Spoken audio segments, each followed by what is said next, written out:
बिस्मिल्लाहिर्रहमानिर्रहीम। मैं सदीक अमर हूँ, your chemistry teacher. Welcome to the inclined thinker. Dear students, आज हम चैप्टर 6 में जो है वो सॉल्युबिलिटी का एक इफ़ेक्ट जो है जिसमें सॉल्यूट सॉल्वेंट इंटरेक्शन जो है उसको हम डिस्कस करने जा रहे हैं कि जब हम इफ़ेक्ट ऑफ सॉल्युबिलिटी को डिस्कस करते हैं तो उसमें जो सॉल्यूट सॉल्वेंट इंटरेक्शन होता है वो सॉल्युबिलिटी को किस तरह जो है वो इफ़ेक्ट कर रहा होता है। लास्ट लेक्चर में हमने सॉल्युबिलिटी को डिस्कस किया था, उसके बाद हमने उसके 3 इफ़ेक्ट देखे थे जिसमें लाइक डिज़ोल्व लाइक था, सॉल्यूट सॉल्वेंट इंटरेक्शन है जिसको आज डिस्कस करने जा रहे हैं, और थर्ड वन जो है effect of temperature on the solubility, वो हम नेक्स्ट लेक्चर में डिस्कस करेंगे। हमने लाइक डिज़ोल्व लाइक में जो था डिस्कस किया था कि पोलर जो है वो पोलर के अंदर सॉल्युबल होते हैं, नॉन पोलर में सॉल्युबल होते हैं, जबकि नॉन पोलर और पोलर आपस में सॉल्युबल नहीं होते। आज जो हम डिस्कस करने जा रहे हैं वो सॉल्यूट सॉल्वेंट इंटरेक्शन है।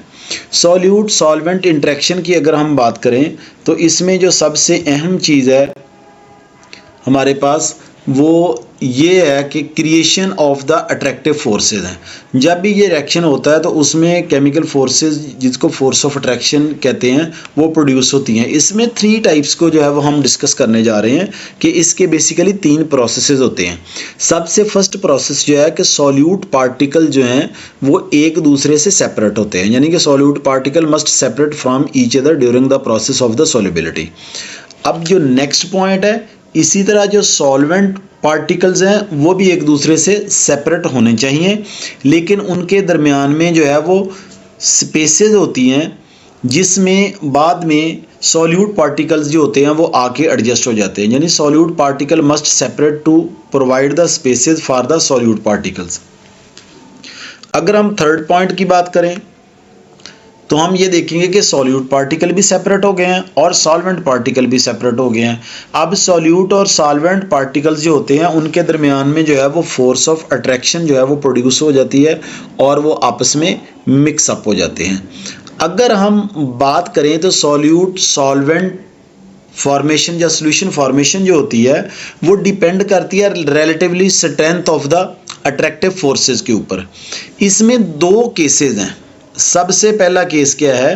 पहले केस में ये है कि इसमें हम देखेंगे कि फोर्स ऑफ अट्रैक्शन 3 चीज़ों के दरमियान में बेसिकली प्रोड्यूस होती हैं।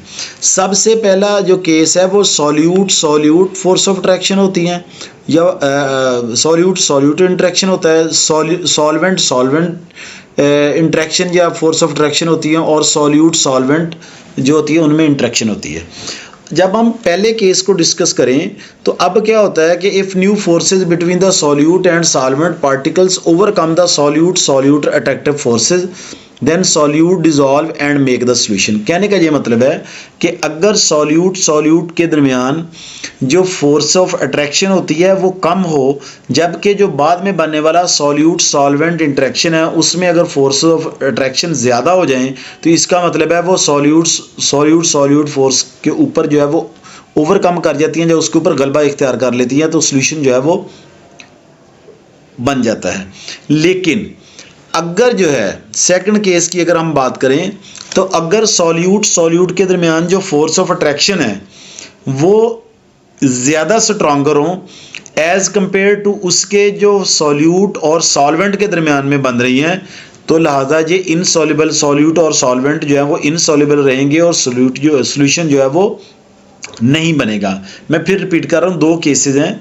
पहले केस में यह है कि अगर सॉल्यूट के दरमियान जो फोर्स ऑफ अट्रैक्शन है वो वीक हो, जबकि सॉल्वेंट के दरमियान जो फोर्स ऑफ अट्रैक्शन है वो स्ट्रॉन्गर हो, तो सॉल्यूशन बन जाएगा। दूसरे केस में क्या होगा? दूसरे केस में यह है कि जो सॉल्यूट के दरमियान फोर्स ऑफ अट्रैक्शन है अगर वो स्ट्रॉन्गर है उसकी निस्बत जो बाद में सॉल्वेंट के दरमियान बन रही हैं फोर्सेस, तो ये इनसॉल्युबल होंगी, सॉल्यूशन जो है वो नहीं बनेगा। अब हम बात करेंगे सॉल्यूट सॉल्वेंट इंटरेक्शन की। इसमें अगर हम सोडियम क्लोराइड को देखें, जो सोडियम क्लोराइड की बेसिकली एग्जांपल दी गई है, तो क्या होता है कि solvent molecule first pull apart the solute ions and then surrounded them.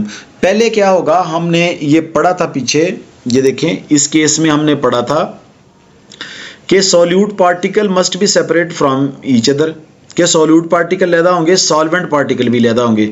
यही एग्जाम्पल इधर दी गई है सोडियम क्लोराइड की। होता क्या है कि सॉल्यूट पार्टिकल्स जो होते हैं वो लैदा होते हैं और सॉल्वेंट पार्टिकल भी लैदा होते हैं, तो सॉल्यूट पार्टिकल जो होते हैं उसके अंदर एग्जिस्ट होना शुरू कर देते हैं।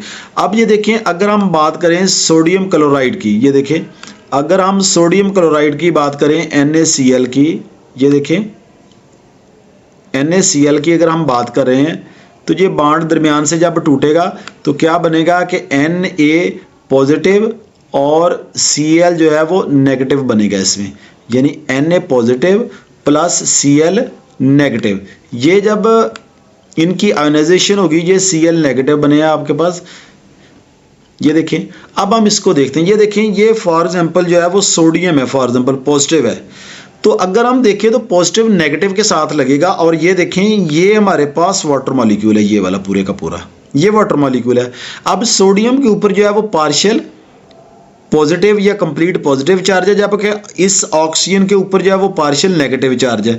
अब क्या होगा, ये सोडियम का पॉजिटिव चार्ज और ये ऑक्सीजन ये डायरेक्टली एक दूसरे के साथ अटैच होंगे, जबकि ये दोनों हाइड्रोजन जो है वो बैक साइड पे अटैच होंगे, यानी नेगेटिव फ्रंट पे होगी ऑक्सीजन और हाइड्रोजन जो है वो दोनों बैक पे होंगी। लिहाजा इनके दरमियान, सोडियम के दरमियान और वाटर मॉलिक्यूल आपस में इस तरह अटैच होंगे। अगर हम इसकी बात करें तो ये देखिए, ये हमारे पास क्लोराइड आयन है बेसिकली, इसके ऊपर नेगेटिव चार्ज है।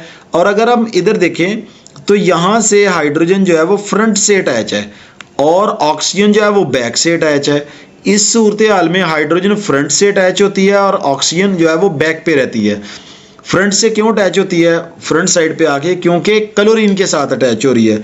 इस सूरत हाल में जो है वो इनके दरमियान जो है वो एक स्पेसिफिक फोर्स ऑफ अट्रैक्शन जो है वो प्रोड्यूस हो जाती है, जिसमें क्या होता है कि वो सॉल्यूट सॉल्वेंट इंट्रैक्शन होता है। अगर हम इसकी एग्जांपल लें तो ये मैंने वही बात की है कि when sodium chloride is added into the water, ठीक है, it dissolve readily because attractive interaction between the ion of the NaCl and polar molecule of the water are stronger enough to overcome the attractive forces between the sodium ion and chloride ion in the solid sodium chloride crystal. In this process, the positive end of the water dipole is oriented towards the chloride ion and negative end of the water dipole is oriented into the towards the sodium positive ion.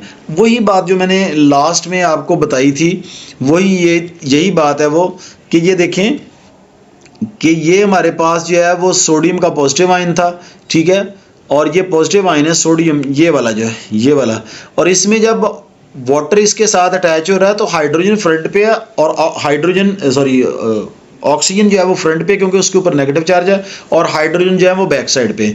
इसी तरह जब हमने ये देखे chloride ion था, इसमें जब water molecule attach हुए हैं तो हाइड्रोजन फ्रंट पे आकर अटैच हुई हैं और ऑक्सीजन जो है वो बैक साइड पे है।